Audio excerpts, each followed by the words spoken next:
191 Collabs, presented by Pinnacle Financial Partners, brings Grizz Nation hyper-local Grizz gear from Memphis designers. The next drop is the top-notch collection from proud Memphian Brandon Hobbs and his clothing brand M-Town Merch. The homage to Memphis culture, classic sportswear, and elevated street style is only available at the Grizzlies Den on Friday, November 7th, when the Grizzlies host the Dallas Mavericks. Get your tickets today at grizzlies.com/tickets or visit the FedEx Forum box office.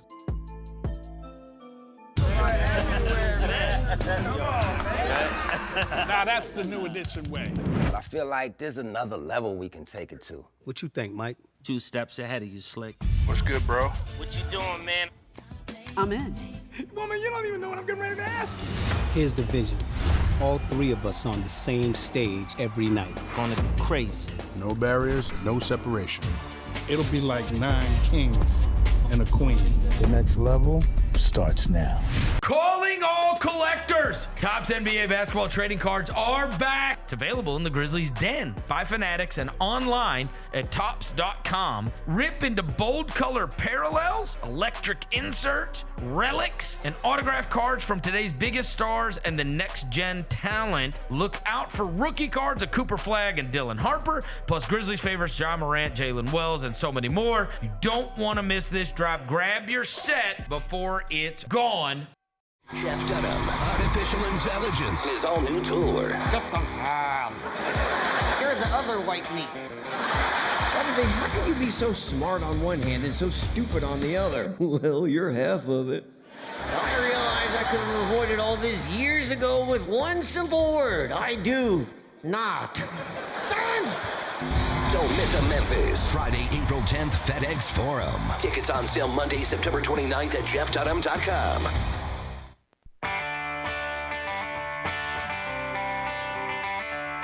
Live from the Built Ford Tough studio at FedEx Forum, it's the Gary Parrish Show, presented by Ortho South, on YouTube at Grind City Media and the official Grind City Media app. Now, here's your host, Gary Parrish.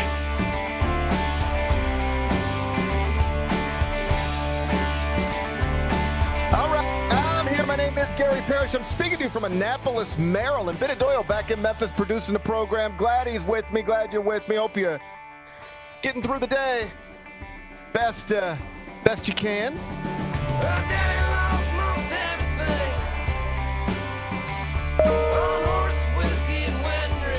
And I hope you're ready for a matchup between 2 of the stars of the NBA's rookie class. Mavericks, Grizz, 7 o'clock tonight. Inside FedEx Forum. Tickets available, grizzlies.com. Cooper Flagg on one side, Cedric Coward on the other. We'll talk about it momentarily. First, though, quickly, let me set today's schedule for you. In the next segment, Jessica Benson's going to join me. She'll be inside the Built Ford Tough studio, and I'll talk to her about all things Grizzlies, including tonight's matchup with the Mavericks. Jessica Benson, JB will be in studio. She'll join me in the next segment. Finish talking to her, take a break, come back. Do 5 more things you need to know, at which point we'll discuss 5 previously undiscussed stories. Among them, Ryan, Silverfield's Tigers have a huge game tonight at Simmons Bank. They're playing vulnerable Tulane on ESPN. They need to win to maintain their place in the college football playoff bracket.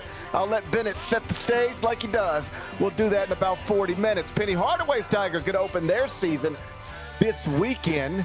The opponent, San Francisco. Get you ready for that. We'll do it in just a bit. You're never gonna believe what happened in the American Women's Soccer Tournament yesterday. Memphis lost. What? To some Roadrunners. What? So Brooks Monaghan's Tigers have been eliminated in their conference tournament after winning the league's regular season title for the 2nd straight year. Up next, NCAA tournament. We'll spend a few minutes on that a little later on in the show. Former NFL receiver Antonio Brown has been extradited from Dubai back to the United States to face an attempted murder charge stemming from an incident earlier this year down in Florida. Rough times for retired NFL players in their 30s. Mark Sanchez starting fights in Indianapolis, getting stabbed and facing a felony battery charge.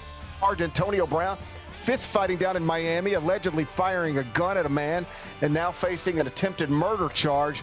Folks need to calm down. Woo. Tell you more about that situation. We'll do it in the 3rd segment. And people apparently love the new Michael trailer that dropped yesterday. More than 30 million people viewed it in the first 6 hours. How excited is Bennett for the next big biopic? I'll ask him during a segment we call 5 More Things You Need to Know. Then we'll eventually do GP's carryout. We'll call it a day. So that's the rundown. We got a lot to get to. But I did want to start with your Memphis Grizzlies because game 10 of a scheduled 82, it is set for tonight in downtown Memphis. It's an NBA Cup game. We love those. Grizz Mavericks, 7 o'clock inside FedEx Forum. Tickets available, Grizzlies.com. Despite being extremely shorthanded and on a 4-game losing streak, believe it or not, the Grizzlies are favored tonight, largely because, tell me if you remember this, Bennett, last February, the Dallas general manager, Nico Harrison, he traded this generational talent, a fellow named Luka Doncic, sent him to L.A. in his prime, less than a year after he had the franchise in the NBA Finals. Never mind that he was at the time a 25-year-old, widely regarded as one of the top 3 players in the world. Never mind, again, he just had you in the NBA Finals. Regardless, nonsensical Nico had to move Luka Doncic to the Lakers, where he is now averaging 40 points, 11 rebounds, and 9.2 assists for a Lakers team that is 7-2 and sitting alone in second in the Western Conference standings. The Lakers 7-2 overall, 4-1 when Luka plays. Meantime, the Goofy Mavericks are 2-6, tied for last in the West, and the 6-year-older player, injury-plagued player who was the centerpiece of the Mavericks' return for generational talent, Luka Doncic. His name is Anthony Davis. He has not played at all this month. He's been sidelined with a calf injury and he's not expected to play later tonight. Big Bet Bennett, it's good to see you on this Friday. I know the Grizz are shorthanded on a losing streak and reportedly not getting along so well. But still, you got to win tonight, right? You can't lose to nonsensical Nico's Goofy Mavericks on a Friday night at home. Not under these circumstances, can you? It would not be ideal to lose this game tonight, no. It's funny, like you talk about that whole situation with Luka, and it's like I think that Mavs fans, that maybe a little bit of the sting is taken away when you get the number 1 overall pick and you draft Cooper Flagg, but then the season starts and you realize, oh, wait, we're relying heavily on a rookie who, has a chance to be really good in this league, but it ain't going to look like Luka's going to look with his team right now, where he's putting up 1 million points and just they look awesome. So, yeah, I would be I think that the Fire Nico stuff is all back in full force and, frankly, rightfully so. Like, I'd be furious if I was a Mavs fan. I don't root for other people to lose their jobs. That seems like bad karma because someday it could happen to you. But I'm comfortable talking about when somebody commits what equates to malpractice at their job, particularly in the world of sports. And undeniably, that is what Nico Harrison did. Yep. It will forever be, in the first 2 paragraphs of his obituary. Like he's a young man. He's a young man. He's a young man, and I can already tell you what's going to be in the first 2 paragraphs of his obituary. No matter how long he lives, somewhere very up high, it's going to be, was the dude responsible for moving Luka Doncic out of Dallas? Oh, man. Wow. That's tough. In an NBA blockbuster trade that nobody saw coming, and even when it happened, nobody believed it. Yeah. For the Grizzlies side, yeah, I mean, it's as huge as the 10th game in the regular season can be for a team right now. You look at the schedule ahead next week, they really need to get this one tonight. If you're looking at the next 5 games, it's one of the ones that it's like, okay, that one's winnable right there. So, yeah, I mean, even if you're playing like you've been playing, you should still probably win this game tonight. Right. Yes, the Grizzlies are shorthanded. The Mavericks also extremely shorthanded, which is another reason that the trade was nonsensical. Like, you didn't like that Luka Doncic wasn't always available and maybe didn't take care of his body, and you decided to move him for a guy who also isn't always available in Anthony Davis. And now here he is sidelined once again while you're struggling and Luka is flourishing in Los Angeles. It's why even when Nico got lucky and the Mavericks won the lottery, he sort of put a smirk on his face and be like, Now you're starting to see the vision, which is like just a ridiculous thing to say. I mean, it'd be like you've got the best house in the world or one of the 3 best houses in the world, and you sell it for nothing. And people are like, what did you just sell that house for? That house is amazing. And you sold it for nothing. You got a worse house. Why did you do that? And then you get lucky and win a lottery ticket, and you're like, we'll see? We'll see? You see what I was doing? Well, no. One thing has got nothing to do with the other, or very little to do with the other. You made a bad decision that put you in a position to maybe get incredibly lucky, and then you got incredibly lucky. Like you were at the roulette wheel and you hit the number you were trying to hit. It's even actually more dramatic than that, what you did. But all you did was get lucky. And here's the thing that will never not be true, or at least I can't imagine it not being true, or at least I don't believe it'll be true. There are certainly people in Dallas's front office, at the very least Nico Harrison, and I imagine some Mavericks fans, some not many, who think that all's well that ends well. Yeah, we traded away Luka Doncic, and man, I didn't understand that. But look up now. We do have Kyrie Irving coming back at some point. We do have Anthony Davis back on the court at some point. We do have Klay Thompson, and we got the number 1 pick in the draft and turned it into Cooper Flagg. We're going to be fine. The problem with that, I saw Nick Wright make this point on FS1 the other day. Even if you called the Lakers right now and said, hey, we'll give you Anthony Davis and Cooper Flagg back for Luka Doncic, they wouldn't do it.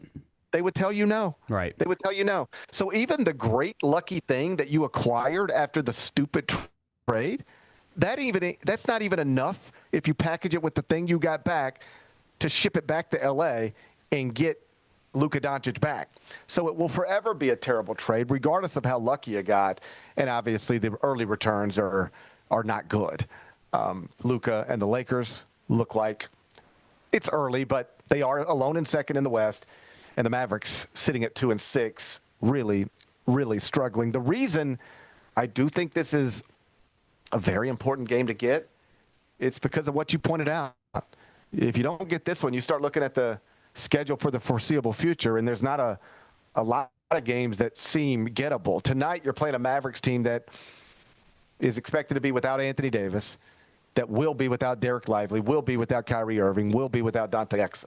That's why the Grizzlies are favored at home despite being on a 4-game losing streak. But if you don't get this one on Sunday, it's the reigning champs, Shai Gilgeous-Alexander, Oklahoma City Thunder at home. Then you go on the road. Tuesday, you're inside Madison Square Garden against the Knicks. You'll be an underdog again there. Wednesday on the road. I know it's not the same Celtics franchise we've been used to, but it's still TD Garden. It's still Jaylen Brown. After that, November 15th, the Cavs on the road.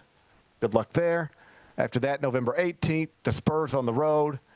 Good luck there.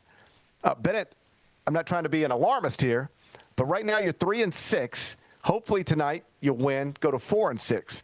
But if you don't, you go to 3-7, and then you've got 5 straight games after that where you can win them, sure, but you'll be underdogs probably in each and every one of them. In other words, I know we keep saying things like, it's early, but we could look up in 6 games from now, and that early rough start has turned into a hole that is going to be very difficult to climb out of, regardless of how healthy Zach Edey gets and or how comfortable John Morant and Jaren Jackson Jr. get with their coaches' substitution patterns. Yeah, I would like to get a win tonight. Oh, by the way, they are giving away these sweet hats tonight for the first 5,000 fans. Yeah, it's pretty cool. We got these trucker hats that they're giving away tonight, so get here early and get you one. It's also the 191 collabs night, so there's going to be some cool merch inside the Grizz Den.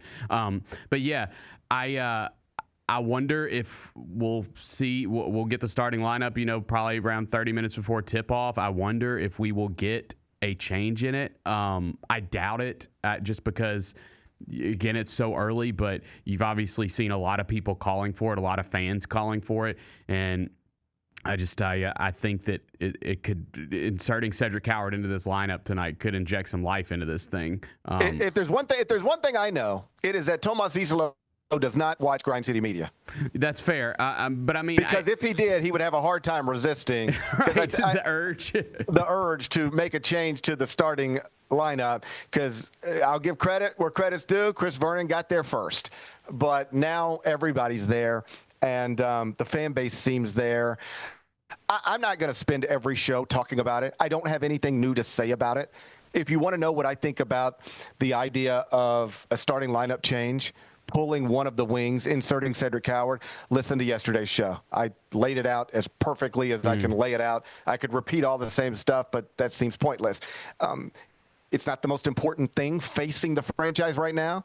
The most important thing facing the franchise right now is the face of the franchise and the head coach don't seem to be getting along, don't seem to be on the same page. The two best players, John Morant and Jaren Jackson Jr., are not performing to their normal levels of excellence. Those are the biggest issues facing the team right now. It's not who starts, but who starts is an issue facing the team right now. It has been a problem. It has been a consistent problem, and I would like to see it change, honestly, 2 games ago. But, you know, as we sit here, the next time you can change it would be tonight. I would be in favor of that. I don't know whether they'll do it. Eventually they will, but I don't know that I'm going to spend 20 minutes talking about it every show until it does happen. I've made my point clear. I think everybody's made their point clear. And if we could get maybe some of these clips into the coach's office, perhaps we'll see an update just before tip-off. Either way, whether Cedric Howard starts or not, he will eventually end up on the same court as Cooper Flagg. And I know this isn't where we thought the Rookie of the Year race would be, and perhaps it's not even where the Rookie of the Year race is because VJ Edgecombe exists. But undeniably, if you're trying to put together a small list of the rookies who have been impressive, encouraging, showed signs of good stuff so far, Cooper Flagg, the number 1 pick out of Duke, certainly going to be on that list, and Cedric Howard from Washington State, the Grizzlies rookie that they moved up into the lottery to get, he's going to be a part of that conversation as well. So it's not going to be branded that way necessarily. Cedric Howard, Cooper Flagg, the future of the NBA, but these are 2 of the more talented and more impressive rookies so far, and it'll be fun to see them on the court tonight, won't it? Oh, yeah. I'm excited to see Cooper Flagg for the first time. I'm looking forward to that. Yeah, he's terrific, and he comes with real brand recognition. Like, he's not just somebody who was the number 1 pick in the draft. Like, we get those every year. They're not always stars. Like, you think anybody, like quite literally anybody, is lining up, paying premium prices to see the number 1 pick in the 2024 NBA draft? Maybe someday, but we're not there yet. But the number 1 pick in the 2025 NBA draft, that is Cooper Flagg, youngest Wooden Award winner in college basketball history, was in the Final Four with Duke last season. They were the projected favorites to win the whole thing until they lost in the national semifinals. And now he is, on some level, one of the faces of the Dallas Mavericks, and he'll be in downtown Memphis tonight. Grizzlies, Mavericks, inside FedEx Forum, 7 o'clock. We're going to tip it off. Tickets available, Grizzlies.com. Jessica Benson to help me get ready for it. She'll join me next. It's the Gary Parrish Show, presented by Ortho South. Thanks for showing up, Memphis. Nothing beats catching your Grizzlies IRL, and nobody knows that better than you. So next time you want to hit up a game, Ticketmaster's got your back with tickets to every upcoming matchup. Whether you're catching the Grizzlies at home or on the road, you'll find tickets at Ticketmaster, the official ticket marketplace of the Memphis Grizzlies and the NBA. Keep putting that jersey collection to use and get Grizzlies tickets today. There's no better brag than saying you saw it live. See you courtside again soon, Memphis.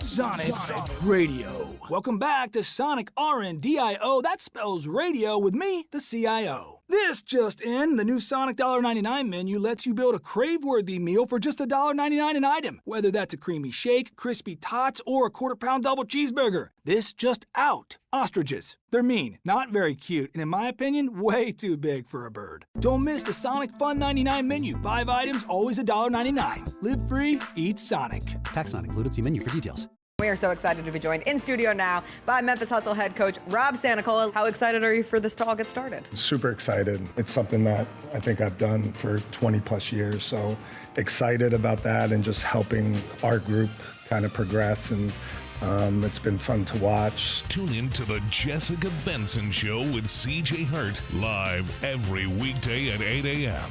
on YouTube at Grind City Media and the official Grind City Media app. Nate Bargatze. Look, I say a lot of dumb stuff.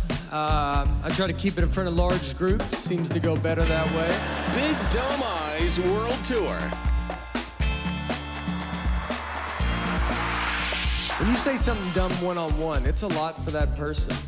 I'll say it, then I can just feel that they feel the weight of my life on their shoulders. Tickets and info at NateBargatze.com. Don't miss the Big Dumb Eyes World Tour. Nate Bargatze.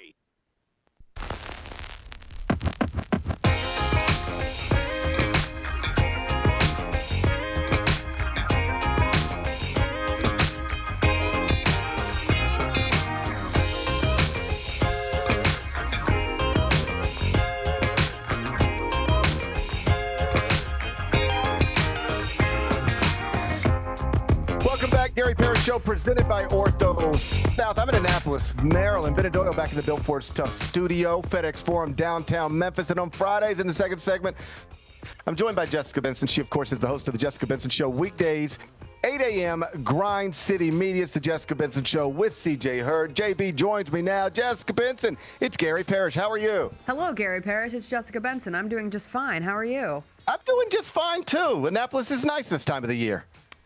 Beautiful. Yeah. Congrats. Have you ever been to Annapolis? You ever been to the United States Naval Academy? I have not ever been to the United States Naval Academy, and I have heard it is a bucket list experience, both from a sporting event standpoint and also just seeing the Naval Academy.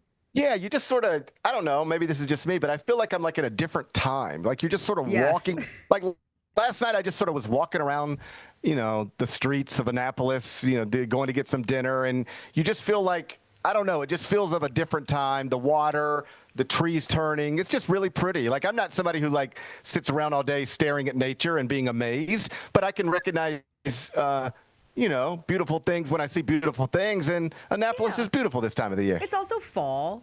I just tend to think that fall makes everything more beautiful. Like, I was driving down the Memphis streets the other day, and the leaves were turning, and I was like, this street looks beautiful. There you go. I don't think I would think of that all the time, but it was nice. The sky was blue. It's not blue today. We got weird weather here, Gary. You're missing out. Well, we got perfect weather here in Annapolis, but I look forward to seeing your Memphis weather again tomorrow. So we got a NBA Cup game tonight inside FedEx Forum. The Mavericks are in town. Cooper Flagg is in town. Dallas struggling, 2-6. They're banged up, kind of like the Grizzlies are banged up. Jess, I don't call basketball games must-win games unless they are actually must-win games. Like, Game 7 is a must-win game in a 7-game series. I don't use phrases like that too often. So let me be clear. This is not a must-win game. That's not what this is. It is November 7th. No such thing in the NBA as a must-win game. But if you look at the schedule, if you don't win this one, you got the Thunder at home on Sunday. And if you can't beat the Mavericks at home on a Friday, probably no great reason to think you're going to beat the Thunder at home on a Sunday. And then you're on the road for 4 straight. All of them, you're likely underdogs. This thing, again, not a must-win, but if they don't knock this out tonight, and on some level, even if they do, this thing could start to slip away really bad, and this whole rough start early in the season could turn into a rough start that complicates your entire season. You might not feel comfortable calling a game on November 7th a must-win, and I want to be perfectly clear. That is a rational take. That is a really level-headed take, because of course it's not a must. It is a must-win if you want to still compete for the cup. 2 losses in the NBA Cup, and you're out of here. And I called it on my show this morning, Gary. This isn't an NBA Cup game to me. This is an emo Cup game. These are two emotional teams in bad, sad places. And you want to be less bad, sad than the other team coming into your building. And when they get to the must-win piece of it for me, when something is a work in progress, you have to have wins that solidify you are moving in the right direction. And that's how sports works. Like, wins signify success, or in this case, improvement.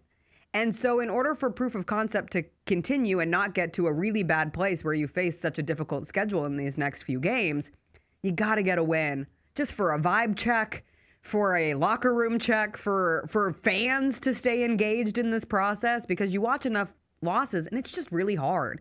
You know, we talk so much from the player standpoint. Fans can get checked out too. And so I really do view this game as a must-win tonight between a 3-6 Grizzlies team and a 2-6 Mavs team. But if there is one team in the NBA right now who might be the clear winners of the emo bowl, I think it's the Dallas Mavericks. Like, they're just in a bad spot right now. It sounds like surface level stuff, and perhaps it is, but I don't think it can be overstated. You need to win to feel good. Yes. Period.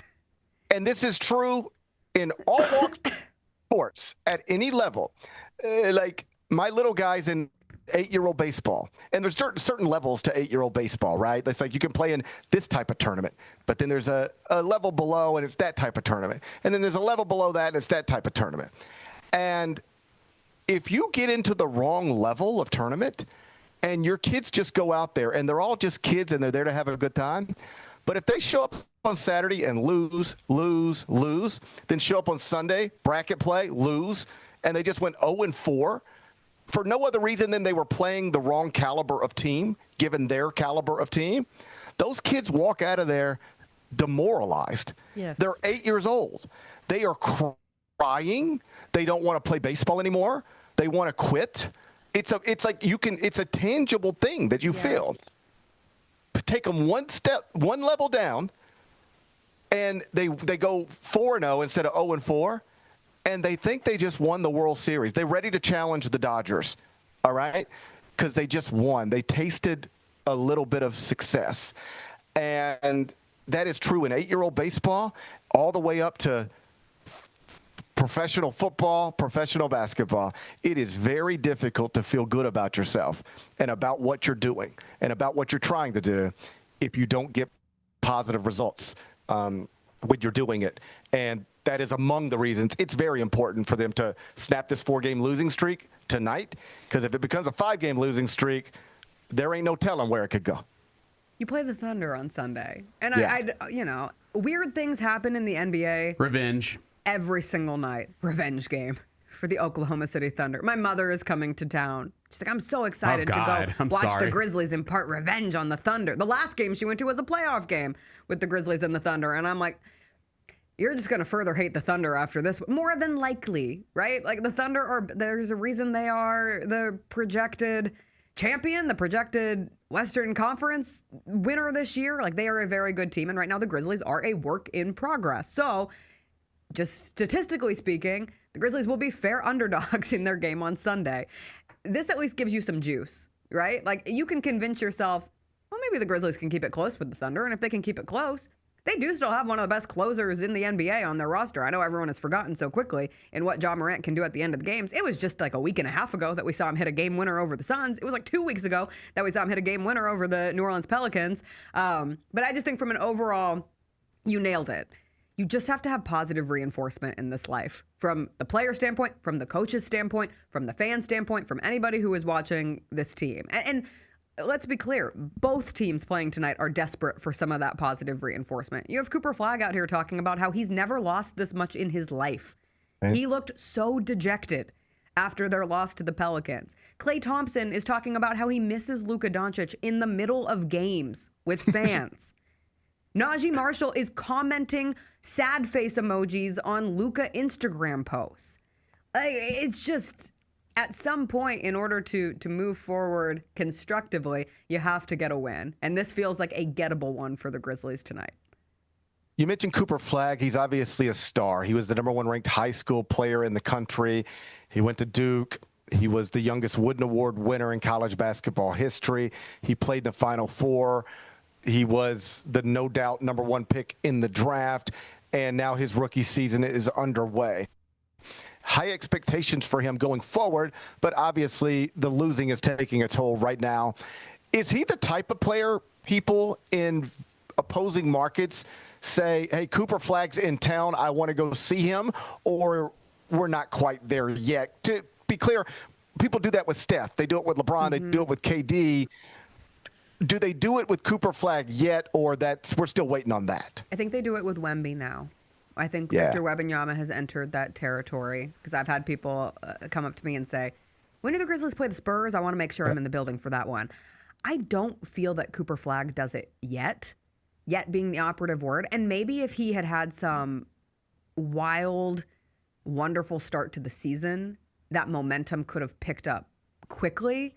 But because the Mavs have been in a place where they're rolling Cooper Flagg at point guard minutes and making him uncomfortable, and he has looked uncomfortable, it hasn't driven the show quite yet to the point where I think there are people around this area saying, you know what, I got to go see Cooper Flagg play tonight at FedEx Forum. But you know better than I do from the college basketball space, were non-Duke fans going out of their way to try to find times to see Cooper Flagg last season?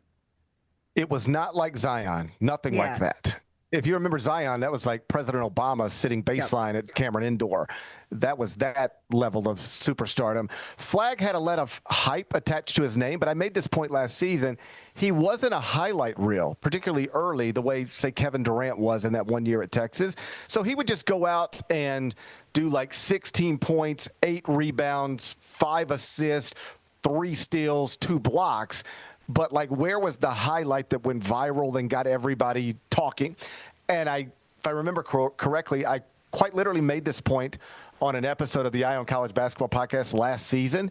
And then later that same night, he, I think, transition dunked maybe against Pitt, and the highlight went viral. And then the Cooper Flagg thing was sort of off and running.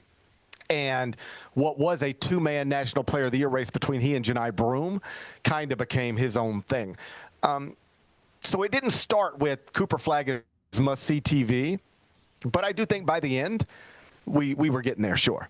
And we saw it at Summer League, right? Like, that first Summer League game was insane from a crowd standpoint, from an interest standpoint. So it has the workings of it, but I'll be interested. Do we hear someone tonight in FedEx Forum who is audibly, loudly cheering for Cooper Flagg? How many Cooper Flagg jerseys are at FedEx Forum tonight? I will be keeping track.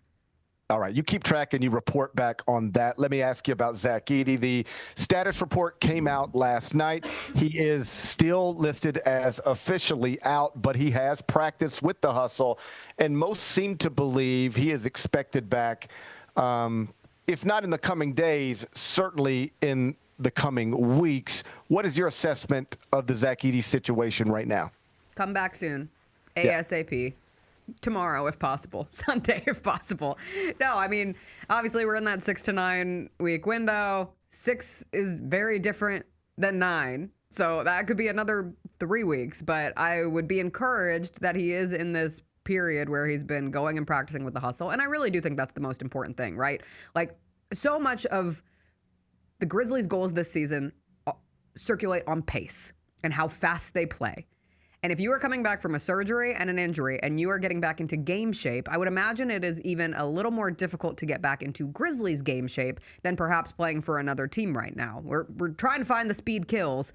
And if you're already trying to just get back into normal conditioning, there's an extra level to that I think will be required for Zach Edey to rejoin this team. But it couldn't happen any sooner for the Grizzlies because they clearly need him, right? Like, you need a big body. You need him to set those screens. You need him to get the boards. You need him as a presence inside. And I think we are putting a lot on a second-year player to fix a lot of the deficiencies that we've seen with this team early. But it also has created this kind of caveat in how you're viewing the beginning of the Grizzlies season, where until you see it with Zach Edey, I don't think you can make true declarative statements about what this team will be this year. And so it really opens up, once we do see him rejoin this team, the true evaluation period, more so than Ty Jerome. And obviously Ty Jerome's return to this team eventually will give them a different category of things that help deficiencies that we've seen. But Edey just feels like the most important piece for us to truly understand what this deal is this year. Last thing on the Grizzlies, I think heading into most games over the past week, all eyes have been at tip on Ja Morant for a variety of reasons. Tonight, perhaps that's still true, but I do think Grizz fans will also be paying close attention to Jaren Jackson Jr., particularly on the offensive end, because as you've detailed on your show, his shot attempts per game are down by about 5 per contest. He only got 6 field goal attempts in the most recent game, only 1 in the first half. Needless to say, that has to go up. It does not matter. Let me rephrase. Of course it matters that his true shooting percentage is incredible, but if he's only taking 6 shots in a game, like he can go 6 for 6. It should be incredible. How about this? No, how about this? I guess this is the way I would say it. If you asked J.J. Redick right now, if you said, hey, J.J. Redick, here's the deal. You can take it or leave it. Jaren Jackson Jr. will shoot 100% from the field tonight, but he will only take 6 shots. Will you take it? He'd probably say, yeah. Yeah, I'll take that. Let him hit all 6 shots, as long as he only takes 6. So regardless of what your true shooting percentage is, 6 field goal attempts is not okay when you're already shorthanded to the degree that you are, and also without the guy who was your third option in recent years because he was traded in the offseason. How aggressive is Jaren? What does the coaching staff do to put him in advantageous positions? All of that stuff is stuff worth watching early tonight, right? I just want John Jaren to go out there and hoop. True, that's all I want. I know system, schmistem. That's why I'm not a coach. I just want them to have the opportunity to go out and say, hey, we're 2 struggling teams playing tonight, but we have the 2 clear best players on the floor, and we're going to utilize them that way. And if that comes from them, it obviously has to come from the entirety with the team. But we haven't seen that this year. And I think the way that this whole situation has been discussed has just been a further reminder of the superstar that Ja is. Because you talk about superstars differently than you talk about stars and really good players and all-NBA players and former defensive players of the year. There's just a difference there. And so all of the attention goes towards the Ja Morant star. But Jaren has been equally frustrated. This team has been equally frustrated. There's not, I've said it once, I'll say it again. I never want to be the smile police. I'm a woman who hates when people say, you should smile more. However, from a simple observational standpoint, there aren't a lot of smiles on this court right now. And there's just a lot of palpable frustration, and you have seen it from Jaren as well. I thought Tomas pointing out in the last game, Coach Isolo saying when they fed him early and Okogie had those 2 steals and it kind of scared them from going back to Jaren. You just have to get over that fear portion and remember that Jaren Jackson Jr. on any given night has the opportunity to take advantage of a mismatch. And I don't want to see him hanging out around the 3-point line. I want to see Jaren Jackson Jr.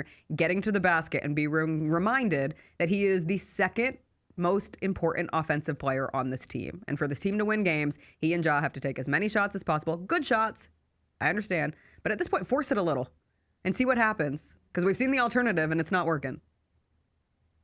All right, well, listen, my plan is to be at the Veterans Classic tonight here in Annapolis, Maryland. Travel back home tomorrow and be in studio with you at 8:40 on Monday. But Are you nervous? I'm not nervous. No. You're not nervous? I'm traveling next week and I'm nervous. I'm not nervous because, what is the nightmare scenario outside of the real nightmare scenario? I get stuck in an airport, for a little while. Yeah, but the nightmare scenario is terrifying. That part is woo. But I know sometimes you hear about things that are happening in this country and you see it it beats you in the face on cable news, depending on what channel you watch. And you're like, but is it really like that out there? They're telling me it's crazy out there, but is it really crazy out there? And I can just tell you, as somebody who is in the airports, it's not crazy, but it is different. And I got stuck in Atlanta yesterday. Yeah. And I'm expecting on some level to either get stuck here in Baltimore or stuck in Atlanta tomorrow because I've got to go through Hartsville to get home. And you can just it's not chaotic, but you can tell something's not quite right. Yeah. And that was even before the federal government, I guess, ordered like Delta and United and everybody else all airlines. Private, I think just the airspace in general. Yeah, we just have to have less planes in the air because we have fewer people to deal with them. And so maybe I should be nervous now that I'm thinking through it. Maybe when you start really going through the exercise. Yeah, buddy, you're in trouble. I was more just like, am I going to have to sit in an airport all day? But like, maybe I should be more concerned than that about things bigger than that. I don't hate that airport. BWI is all right. I don't like to talk about it. I have a little flight anxiety. Yeah, I am comfortable on planes, and so I imagine I'll be comfortable tomorrow. But you know, but we are in the middle of a government shutdown, and I gather things aren't going so smoothly. I hope I see you on Monday. I got stuck in Atlanta for a few hours yesterday. It was no big deal. I just had an extra bowl of soup. I get delays all the time. I am fine with a delay as long as I still get to my destination and ultimately still get home. And it's the cancellations that are such a bummer, right? Like, I always think about people who have much more important things than I have going on. But when a family has saved all of their money for their one vacation, and even if it's not their one vacation a year, like maybe it's their one vacation for 5 years, and they finally get to go, and it's firing up this weekend. And if their flight is one of the ones canceled, and not every airline has announced that they're doing full refunds, has announced how they will fix it. Obviously, the goal is to put you on a next flight, but what if you miss a whole day? And what if you don't get a refund from the one night at the hotel? That just makes me sick. I'm like, that's just such a horrific travel experience. Yeah, I mean, to your point, there is a family somewhere in this country right now. I don't know who they are, but they exist. And they have had a trip to Disney World planned for 6 months. And they are supposed to leave tomorrow morning at the crack of dawn and be in the Magic Kingdom by middle of the afternoon. And they've been looking forward to it for 6 months, and that might get turned upside down. And no, it's not the worst thing in the world, but it's not great. It's not great. Yeah. You know, like for me, if the worst of it is I spend 3 more hours in an airport than I otherwise would have, what am I really going to be doing? Yeah. Staring at my computer, doing more or less the same stuff I'd be doing if I were somewhere else. Mm-hmm. The only thing where it does become like, man, is when you get stuck in a city you didn't plan to get stuck in after going to the airport. In other words, if they sent me a text tomorrow morning and said, GP, your flight's canceled, we rebooked you on a flight tomorrow, but you're going to have to stay another night in Annapolis, I wouldn't like that. It would mess up my plans. But, okay, I'll just stay another nice night in the Westin. It's okay. Yeah. But the worst is you go to the airport, you sit there, you wait. Then you go to Atlanta, you sit there. And then you're stuck. You wait. Everything's canceled. Yeah. You got to go get your bags, leave the airport, go find a hotel, come back tomorrow, do the whole thing again. That's where it gets frustrating. But these are all, to be clear, first world problems. First world problems. But also, I'll add one layer on that. Like, I don't get to see my parents very much. I don't live where my family lives. So my mom is coming on Saturday, and I don't get to spend, because I'm married, so we alternate on holidays. So we're doing Thanksgiving with Chris's family. So this is like my Thanksgiving with my mom. And she's supposed to fly on Saturday, and she's going to stay here a few days, and then we're flying to New York. And we have tickets for 2 shows. And I spent the most money that I have ever spent on a ticket for a show that I'm going to next Saturday. And I don't think I would get a refund. I don't think there's any path where I would get that money back if we cannot get to that show. And I would not get a refund on my hotel because I booked it with some special deal where it was less money because I was trying to save money. And so now I'm looking at being down like $1,000. Yeah. That's a lot of money to just potentially go to waste. So knock on wood, fingers crossed. Hopefully we are sitting in a theater next Saturday together having a good old time. And hopefully you're back on Monday sitting next to me. But yeah, trying times. Fingers crossed. I'm just going to keep my fingers crossed. That's all I do. I just walk around with my toes crossed, my fingers crossed. I'm going to keep my fingers crossed. Jessica Benson, go walk your dogs, and if things go smoothly or anything close to smoothly, I will see you on Monday morning. Can't wait. All right, bye-bye. That's Jessica Benson, host of the Jessica Benson Show. Weekdays, 8 a.m. We come back, turn our attention, Tiger football. Ryan Silverfield's program. Big game tonight. Vulnerable Tulane's in town. Once upon a time, people called them undefeated Tulane. Not anymore. This is vulnerable Tulane in town. Tigers are favored, trying to go to 9-1. We'll get you ready for it next. Gary Parrish Show presented by Ortho South. Thanks for showing up, Memphis. Nothing compares to catching your Grizzlies IRL. And that all starts with buying tickets at Ticketmaster, the official ticket marketplace of the Memphis Grizzlies and the NBA. Ticketmaster gets you to the game so you can catch every highlight. Put that jersey collection to use for the next game and get Grizzlies tickets at Ticketmaster. Whether they're here at FedEx Forum or on the road, Ticketmaster's got your back when it comes to scoring tickets. And there's no better brag than saying you saw it live. Let's face it, there's a lot of trash talk in basketball, but the great teams let their performance do the talking. Like Ford F-150 with Pro Power on board, a class-exclusive industry-first feature that turns your truck into a mobile generator and leaves the competition speechless. Ford F-150, official truck of the Grizzlies. Greatness starts here at your Mid-South Ford dealer. Class is full-size pickups under 8,500 pounds, GVWR. The Grizzlies are the one thing everyone in the family can agree on. So join us every Sunday this season for Sunday Family Fun Days. It's a steal at just $35 and includes a ticket to the game, a $10 food voucher, post-game free throws on the court, and a meet and greet with mascot Grizz. Space is limited, so grab your tickets now for this unique experience your family won't soon forget. Go to grizzlies.com/Sunday and have a fun day.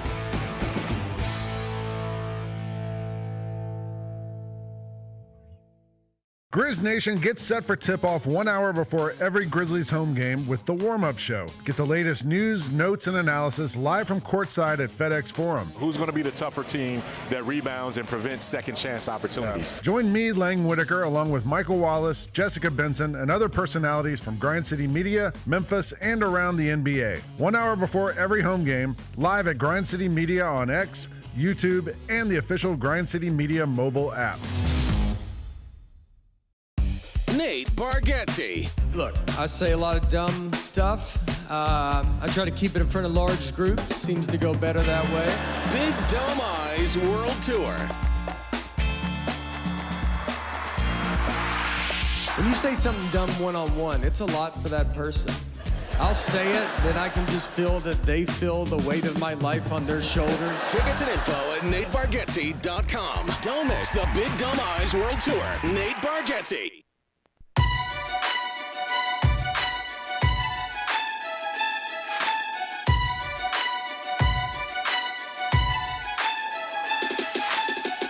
Orthopedic injuries can be unpredictable, unforeseen, and unscheduled, and Ortho South understands this better than anyone. Since your injuries don't make appointments, you don't need to either, and that's because Ortho South welcomes walk-ins during the weekdays, in the evenings, and even on Saturdays. So next time an unforeseen injury makes an unscheduled appearance in your life, visit orthosouth.org to find your nearest urgent care location. Just walk in, and Ortho South will take care of everything, especially you. Learn more at orthosouth.org. That's orthosouth at orthosouth.org. Now, I got 5 more things you need to know. Number 1. Tonight, 8 o'clock, Simmons Bank Liberty Stadium. Your Memphis Tigers trying to improve to 9-1 on the season.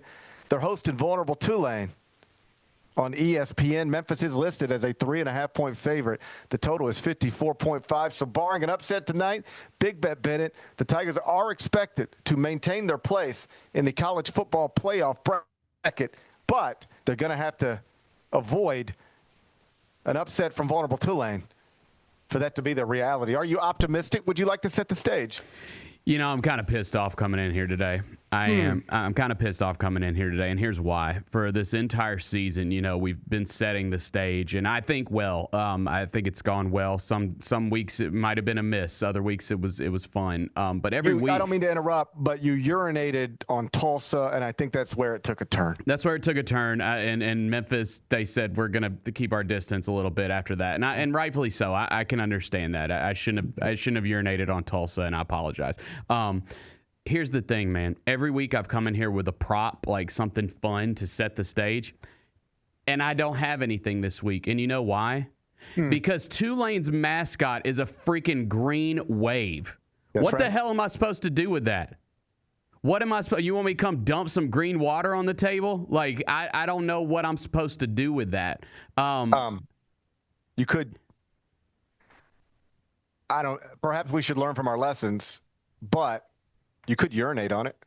It's not green unless I was ill. I could have contracted an illness and peed green Maybe drink all some over. pickle juice. Maybe Yeah. drink a jar of pickle juice and see what we get. I should have actually thought about that. I had days to prepare for that, and I could have probably done something there. So that's on me. But, I've told you, GP, like, I respect Tulane. I consider them, one of our conference peers in football. Basketball, a little different because you schedule some real opponents, basketball. But that's fine. That's neither here nor there. Football, I consider them one of our peers. I respect Tulane.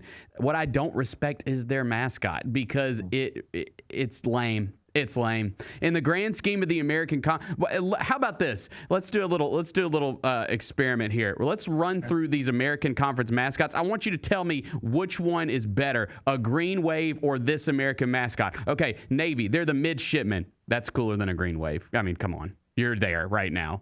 Right. I mean, I'm not going to speak ill on Navy while I'm sitting in Annapolis, so I won't even argue the point. Okay, Memphis Tigers obviously cooler than a green wave. The South Florida, they're the Bulls. They're Bulls. That's cooler than a green wave. We don't know what a green wave is. The North Texas. In fairness, I think we know exactly what a green wave is. What is it? Would be a wave that is green. I've never seen one of those in my entire life. Oh man, you should get down to Arca Butler sometime. Actually, now that I think about it, I might have. I should have gone and taken a video down there, and and then we could have had something good here. Okay, just come on down to Arca Butler sometime. I can show you a green wave. All right, East Carolina, they're the Pirates, cooler than a green wave. Temple, they're the Owls. We like Owls, even though we make fun of them all the time on this show. We still like Owls. Rice, they're the Owls, cooler than a green wave. Army, they're the Black Knights. They're cooler than a green wave. UTSA, the Roadrunners, they're lame, but still cooler than a green wave. Florida Atlantic, we already said UAB, the Blazers, cooler than a green wave, even though UAB's lame.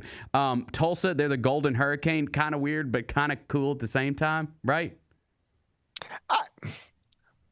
I don't know. You gonna give this to the green wave? I'm just saying. I think, and I'm trying to pick up what you're putting down, but I'm just saying I don't think we properly, and I include myself in this. I don't think we're properly accounting for the size of the wave. A little bitty green wave is no issue. It is a little cartoon green wave. But Bennett, if it ever became a supersized green wave, that's just like a hop, step, and a skip away from a tsunami. It's a little cartoon green wave with one of those what are those things called that you yell through, that like the cheerleaders yell through? What are those called? Those cone things? What are those? I call them cone things. What is that thing? Kyra, do you know what that is? What's the thing that you the cone thing that you like do the chants through? Megaphone. A megaphone. It's a little cartoon green wave with a megaphone.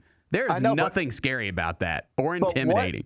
I understand what you're saying. But if he ever got in the gym and like really started working out and got big, that's how a wave becomes a tsunami. I know you're out there, you're sitting on the beach, you're seeing the little waves come in, and you're not concerned about those. Those are fun to jump in. But every once in a while, a wave becomes a tsunami, green or otherwise. Those can be problematic. I just hope I just don't want to gloss over that. Okay, all right. These last two will be challenging. First off, North Texas, they're the mean green, which what the hell does that even mean? But they're also, their mascot is like a green eagle, which eagles are cool. I mean, America, brother. Like, come on. Yeah. Like, you're not going to say an eagle's not cool. And then Charlotte's the 49ers, which I would have to do some research into their brand, but it is unique. Yeah, no, their mascot is Joe Montana. No, it's Joe Montana. It's Joe Montana. Okay. Joe Montana is the Charlotte 49ers mascot. Gotcha. So Tulane has a lame mascot, although I do respect them as one of our conference peers. I will say this is obviously a big game. What did you say the point spread was? It was 3? 3.5. 3.5 is what I'm saying. Okay, so it's going to be a close game. I think the Tigers can handle business at home tonight. Hopefully we get a big crowd down there tonight. It does look gloomy outside, but I do not think it's going to be raining during this game tonight. The other thing I would say, Tulane, they cannot stop the run. And what are we good at? Running the football. So just stick with the game plan of the entire season, and I think we'll be okay tonight, because I'm looking at like some of these rushing, like the rushing yards that they've given up in some of these recent games. Brother, if we stick to our plan, we're going to have 1,000 rushing yards in this game tonight. That's what makes them vulnerable. They're vulnerable to stop Tulane. the run. They're vulnerable Tulane, yes. They're vulnerable to Tulane. They can't stop the run. That's why they're 6-2. That's why they're not projected to represent the group of 5 in the college football playoff, because they're too vulnerable, especially up front. Tigers 3.5-point favorites. It's an 8 o'clock tip tonight. Kick tonight inside Simmons Bank. Number 2. And then tomorrow, Penny Hardaway's Tigers will open their 2025-26 season against San Francisco inside FedEx Forum, 2 o'clock. Bennett, do you realize that Memphis is literally the only team in the top 100 at KenPom that hasn't played a game yet? It's so weird because when did the season start? Monday? Monday. They could have played Monday, Tuesday, Wednesday, Thursday, or Friday, and they decided, no, we're not doing any of that. I know. It was kind of weird when I started watching college basketball on Monday. I was like, damn, we don't play till Saturday? That's wild. I'm not gonna lie, dude. I am just a tad nervous. Like I am. This feels like a pretty big start to the season. I know when you look at the schedule and you see San Francisco and it might not be an opponent you're super familiar with, it's like, oh, okay, well, we'll handle business at home. But this has been a good team. I don't know how good they are this year, but they just blasted a team in their first game. I think this is probably a good team that's coming in here. So you got to be ready for it. You got to get up immediately. San Francisco is 86th at KenPom, so it's a top 100 opponent. And as I'm looking at it, the Tigers sort of find themselves in a similar situation to where the Grizzlies find themselves right now. In other words, your next game will be played inside FedEx Forum. For the Grizzlies, it's tonight. For the Tigers, it's tomorrow. You are expected to win it. The Grizzlies are 4.5-point favorites tonight. The Tigers are projected by KenPom to be an 8-point favorite tomorrow. So your next game for both the Grizzlies and the Tigers will be at home, inside FedEx Forum, against an opponent you're expected to defeat. But they're also losable games, and if you lose them, buddy, things get real tough real quick. For the Grizzlies, after this one, you get Oklahoma City. Good luck. For the Tigers, after this one, you get Ole Miss on the road. Good luck. And then as we talked about yesterday, after that for Memphis, it's UNLV at home. Should be okay there, but we'll see. But then it's Purdue in the Bahamas. And then another game you'll be an underdog in the Bahamas. And then you come back for Southern Illinois and New Orleans, but after that, it's that stretch of Baylor, Louisville, Vanderbilt, Mississippi State. I've mentioned this before. It's a simple saying that I've heard from a coach, but it's one that makes sense to me.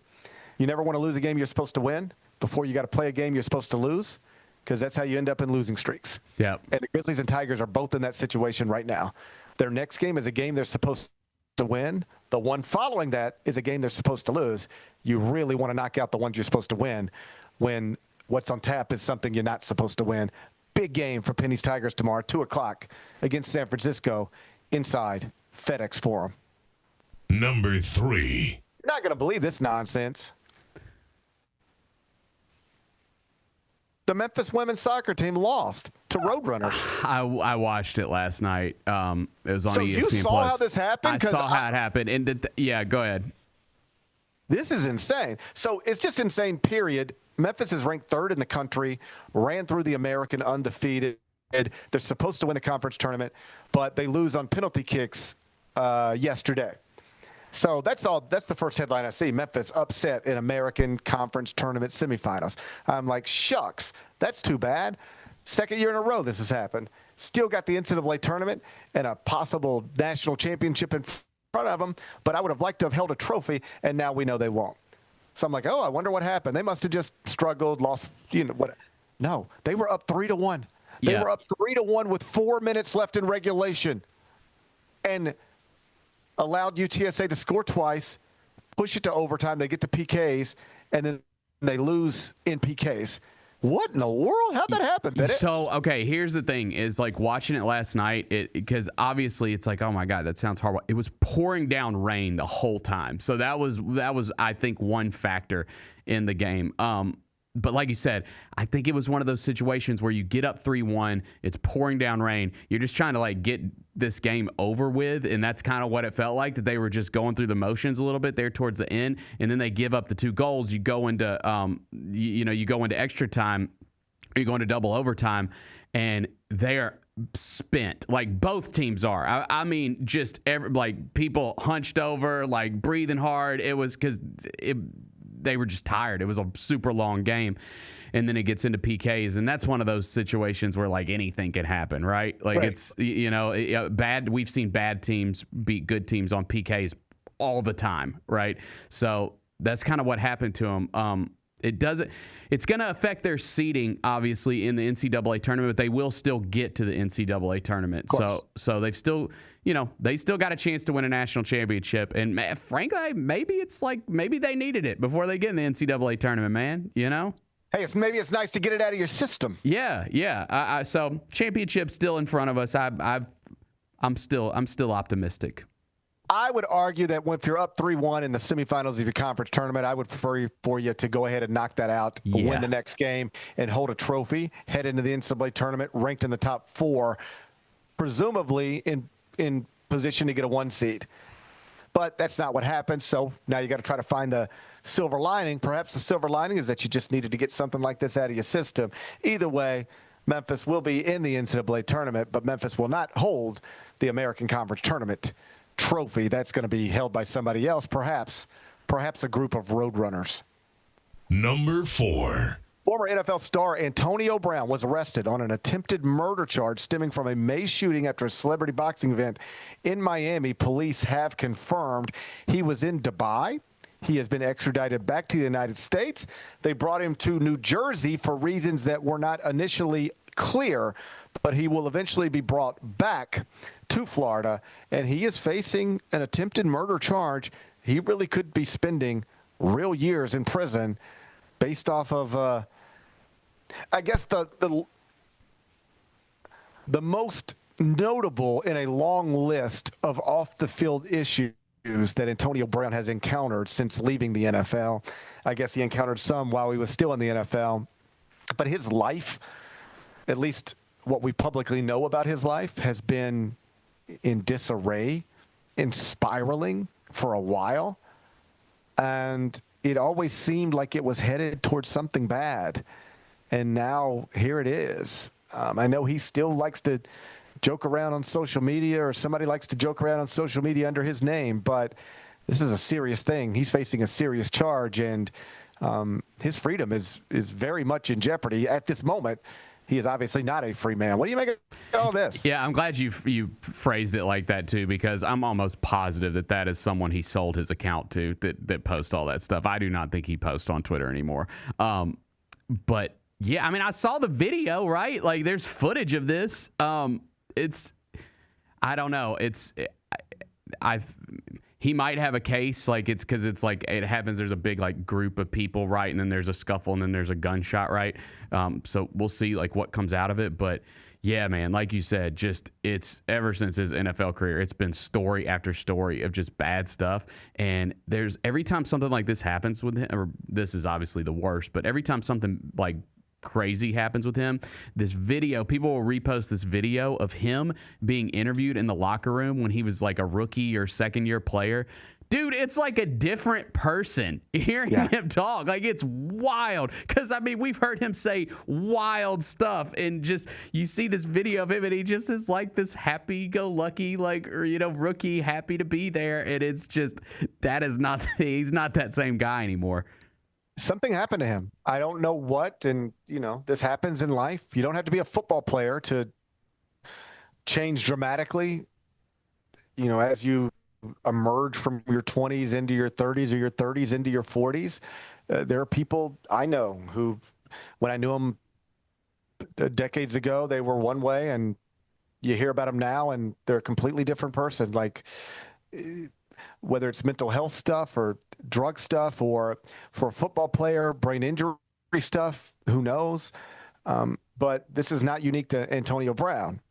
But it does apply to Antonio Brown. He has been spiraling. He was obviously an incredible talent in the NFL for a while. Tom Brady famously tried to throw him a lifeline. For selfish reasons, he needed a target. But, like, Tom Brady tried to wrap his arms around the guy and pull him out of all of the ridiculousness that he was going through, and you know how that ended. They quit during a game. He quit in the middle of a game. It's just bananas. It's still one of the most insane, like, NFL clips of all time. Him ripping his jersey, like, in the end zone, rips his jersey off and is waving goodbye to the fans. Wild. He's very easy to make fun of, and people have done it, and I have as well. But it's also very sad. And on some level, it's not too indifferent from the Kanye West stuff. Like, you were talented and you made it out of wherever you came from, and you have people around you who are trying to help you and who love you, and they're all telling you the same things, man. Like, you've got to do this and this and this and try to save yourself, or this is going to be bad. And for whatever reason, you just resist it and you fight it, and you resist it and you fight it, and you look up and your whole life's turned upside down. You know, people have been telling Antonio Brown for a long time, if you don't get help, if you don't straighten up, if you don't change the way you're living, you're going to end up dead or in prison. People have been telling him that, saying it on TV for a long time. You cannot run the way you're running and it end well. This is going to end badly. You're going to mess up. You're going to take it too far. And now here we are, facing an attempted murder charge. To your point, yes, his defense will be self-defense. I'm certain that this was a physical altercation and he felt threatened and was merely standing his ground. And if that's your defense, the fact that this happened in Florida is, you know, better for him than if it would have happened in a different state, in a different part of this country. So rich people with high-priced lawyers, I guess they always have a chance, but he is now, you know, continued to live his life in a way that everybody tried to tell him was going to end up in a bad spot. And if he didn't believe them, I guess he has to now on some level, because he's behind bars and facing a very, very, very serious charge. Number 5. So this Michael Jackson biopic that's being made released its trailer yesterday morning, and within the first 6 hours, it had more than 30 million views. Bennett, you sent it to me.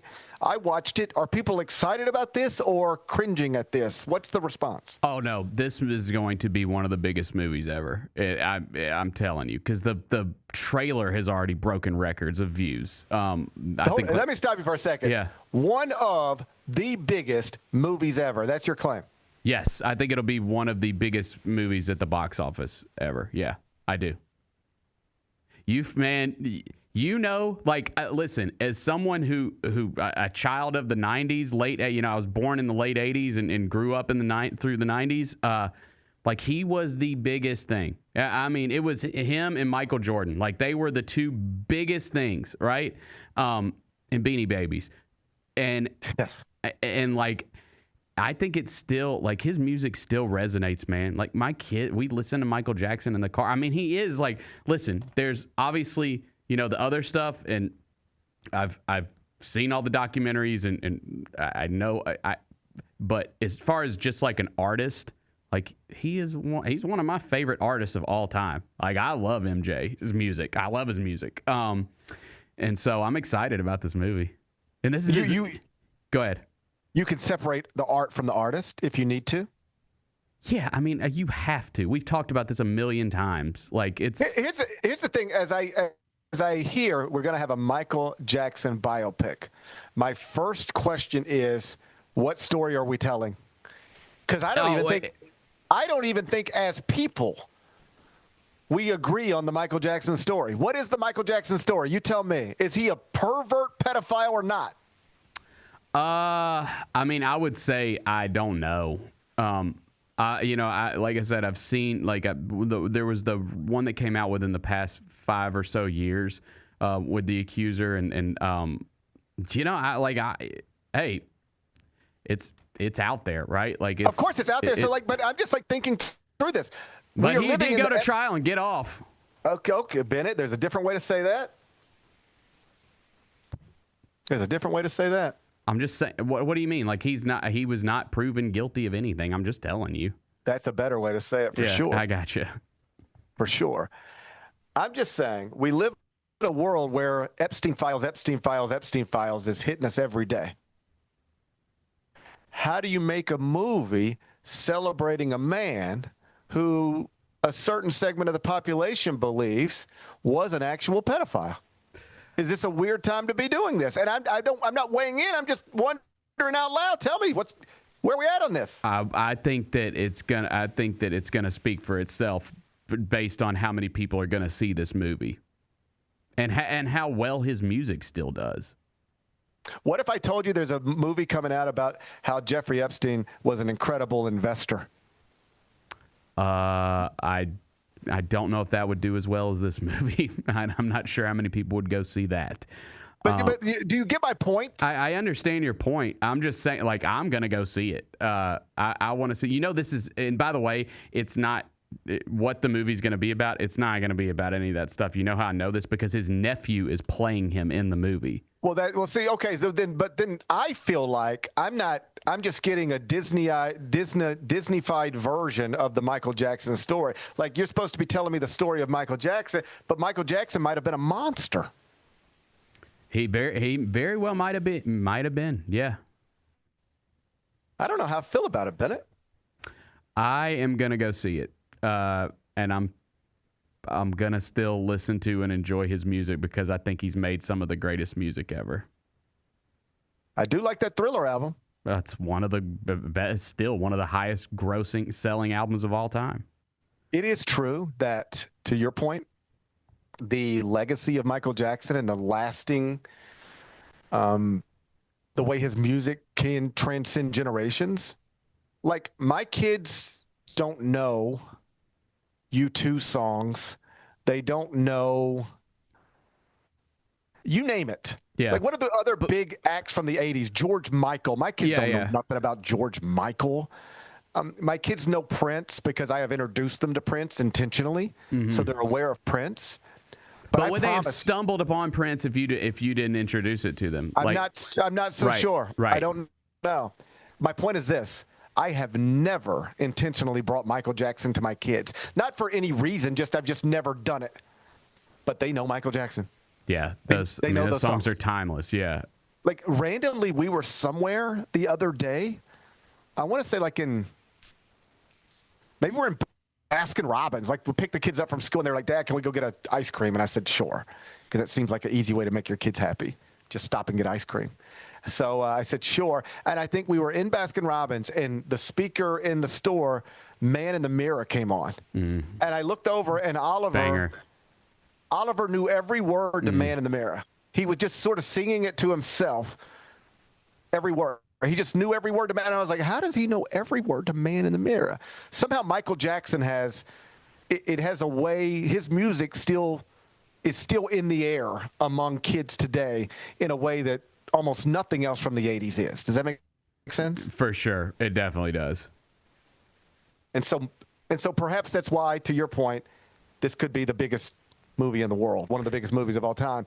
I wonder if we are going to get to a point where you turn on the television and there are people conflicted about the film because it shows you a version of Michael Jackson that doesn't tell the entire Michael Jackson story as some people in this world believe it to be. Yeah, and we don't know. I'm not entirely sure. I don't know what it's like, how far it's going to cover, like, his life experience. But I would assume, like I said, it's his nephew who's playing him. I believe his name's Jafar Jackson. I want to say that's right.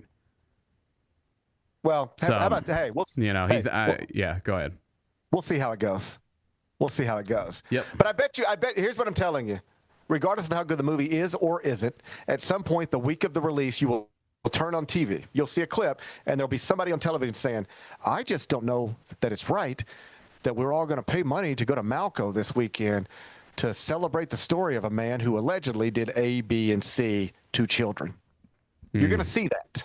That's going to be something connected to this. Yeah, probably so. Hey, then we'll cross that bridge when we get there. Okay. All right. Let's be back with GP's Carryout. Calling all collectors! Topps NBA basketball trading cards are back. It's available in the Grizzlies Den by Fanatics and online at Topps.com. Rip into bold color parallels, electric inserts, relics, and autographed cards from today's biggest stars and the next-gen talent. Look out for rookie cards of Cooper Flagg and Dylan Harper, plus Grizzlies favorites Ja Morant, Jalen Wells, and so many more. You don't want to miss this drop. Grab your set before it's gone. Kroger shoppers and Grizz fans. One exclusive last-minute discounted ticket deals texted straight to you. Sign up with the new Kroger Buzzer Beater deal. Fans can sign up by texting Grizz to 636-479 or visit your local Kroger store in the Delta Division and scan the QR code. By signing up, you agree to receive recurring automated promotional and personalized marketing text messages from the Memphis Grizzlies. Consent is not a condition of any purchase. Message frequency varies. Message and data rates may apply. Grizzlies fans, dunks, dimes, and no-looks are great on TV, but nothing compares to catching them IRL. And that starts with buying tickets at Ticketmaster, the official ticket marketplace of the Memphis Grizzlies and the NBA. Ticketmaster gets you to the game so you can catch every highlight in person. From seeing your favorite Grizzly stars up close to hearing the squeak of the sneakers on the hardwood. Put that jersey collection to use and get tickets at Ticketmaster. There's no better brag than saying you saw it live. See you courtside, Memphis. Southland Casino Hotel is helping you navigate to Santa. Win your share of over $550,000 in free play and a brand new Lincoln. Here Comes Santa takes flight on Saturday, November 1st, when you can begin earning entries. And don't forget the grand finale drawings on Saturday, November 29th and Saturday, December 27th to win a share of over $40,000 in free play or a brand new Lincoln. Win big during Here Comes Santa, only at Southland Casino Hotel.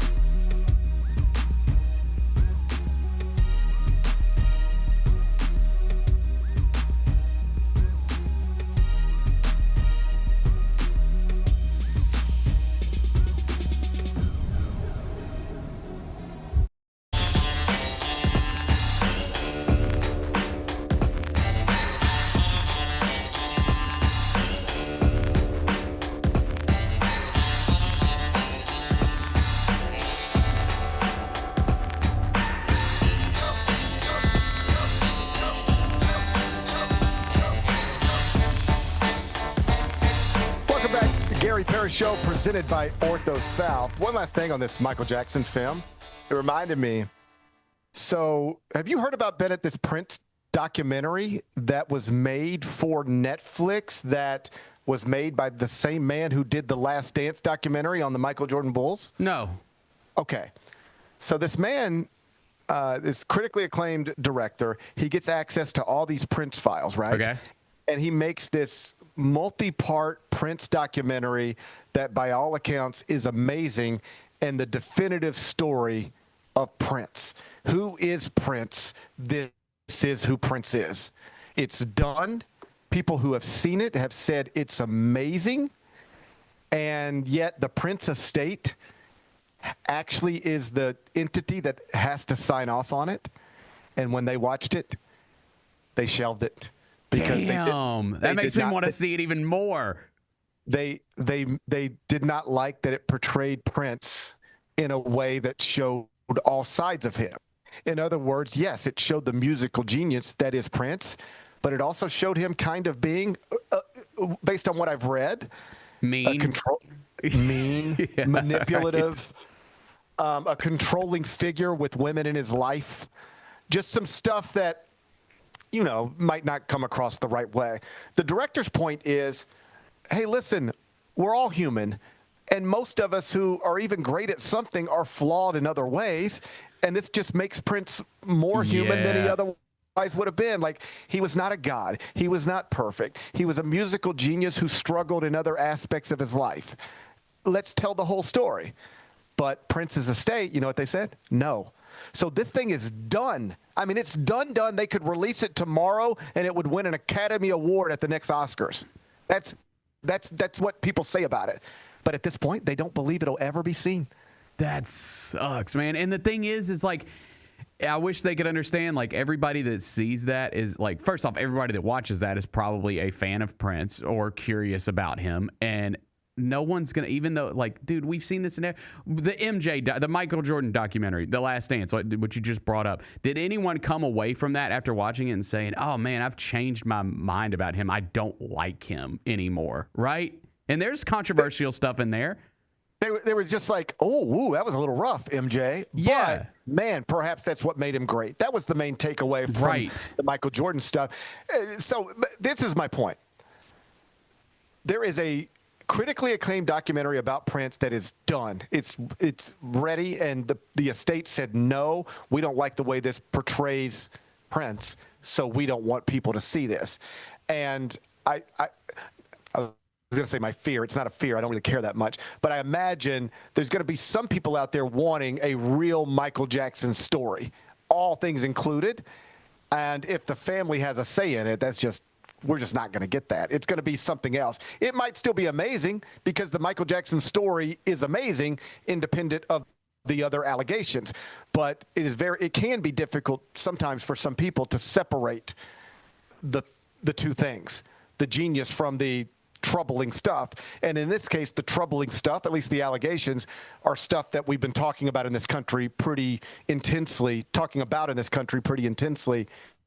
in recent years, certainly in recent weeks. So anyway, Michael Jackson trailer, it's out there if you want to watch it. Over 30 million people have already seen it, and the film will hit theaters someday, and we'll figure out how to talk about it by the time we get there. Let's wrap this up with GP's Carryout. It's time for GP's Carryout. One final segment filled with stuff to take with you. It's not everything you need to know, but it's most of it. What did we miss today? This was kind of a weird story I saw last night. The Stranger Things 5th and final season premiere was held last night in Los Angeles. Are you up to date? You up to date on Stranger Things? You love Stranger Things? Oh yeah, I mean yeah. It's we got on it. In fact, like this is gonna sound like elitist, but we watched it. We watched season 1 like the very first day it came out, and we're like, this is awesome. Like that first season of Stranger Things is great. It still holds up. I think they maybe had like some bumps in the road, but like I really liked the last season. I'm excited about this final season. So I watched the first season. I liked it, but clearly not as much as everybody else, because as everybody else was saying, this is amazing, I was like, it was good, but like whatever. And I never went back to it. Either way, people love it. The 5th and final season is getting ready to premiere November 26th, the first installment of it. But what was interesting is there had been reports recently that Millie Bobby Brown had filed harassment charges against David Harbour.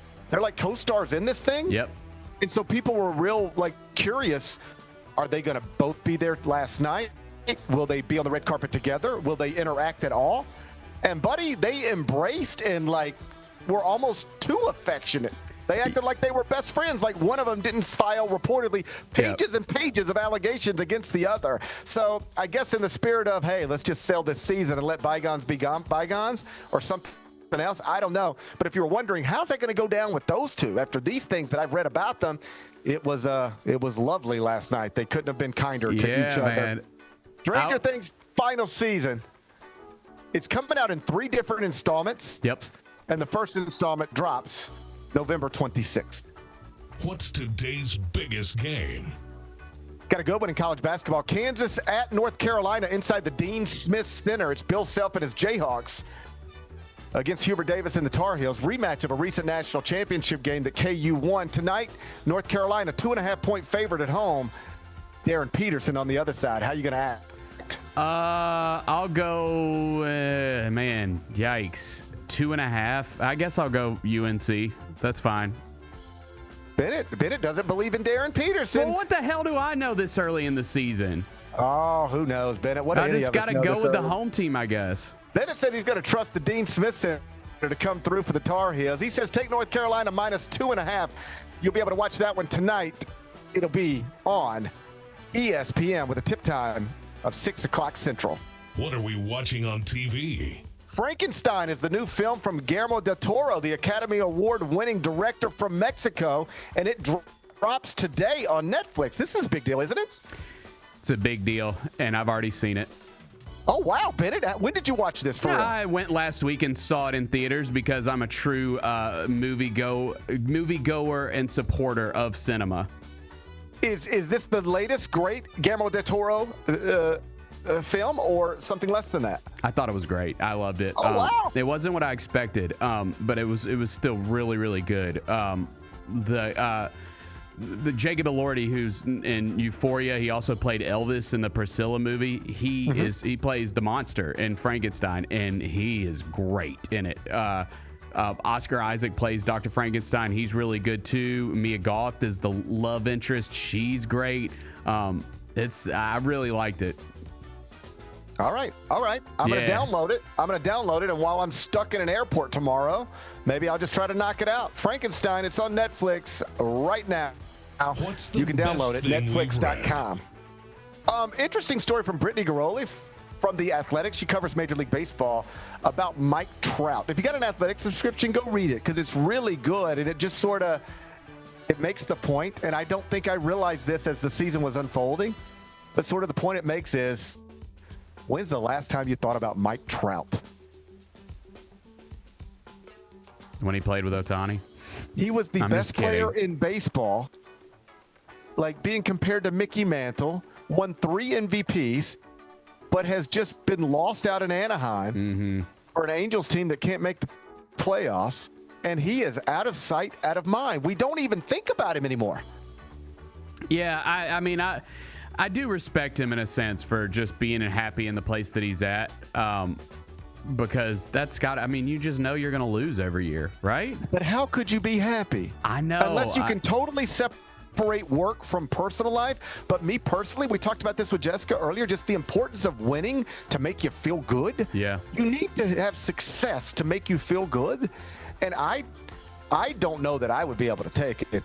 Going out there every day, training, working, getting ready to go out and lose again. When I quite literally, at one point in my career, could have played anywhere I wanted to for any amount of money. I was always going to make hundreds of millions of dollars playing baseball, and at some point it was up to me. And I could have went to Chicago. I could have went to New York. I could have went to Philadelphia or Boston. I could have went to the Dodgers. And I stayed in Anaheim, and I am at risk of retiring. Think about this for a second. Without ever winning a single playoff game. Not one game. Not a series, a game. Think about if I told you, fast forward 10 years, Anthony Edwards is on the verge of retiring and he's never won a playoff game. There is no scenario where an NBA player, an NBA superstar, would stay in the same place where he never even won a playoff game. But that is what Mike Trout decided to do. Reportedly, he just loves the weather. But I'm like, buddy, then go to San Diego. That's got good weather, too. Yeah. Go to the Dodgers. It's similar weather to what you've been dealing with in Anaheim. Just, I'm sure, listen, it's his own career, and he'll have to sit around with regrets or whatever someday. But just me projecting, I would regret not having gotten out of there and trying to go play meaningful baseball throughout the summer and into the postseason, because his life in Anaheim has not given him that opportunity, and there's no real reason to think that it will anytime soon, in part because he's not the same player that he used to be. Again, Brittany Garoli at The Athletic, really nice long piece on the career of Mike Trout. You can find it at theathletic.com. What's going on this weekend? Oh, buddy, what's not going on this weekend? We got Grizzlies at home tonight, Grizzlies at home on Sunday with the NBA champions presenting themselves as the opponent. Tiger football tonight, Tiger basketball tomorrow, NFL schedule on Sunday, and we'll be back on Monday to look back at it all. Should be a fun weekend. You guys be safe. We're going to meet you back here on Monday at 10. Till then, be careful. Be kind, be good. Rep your hood.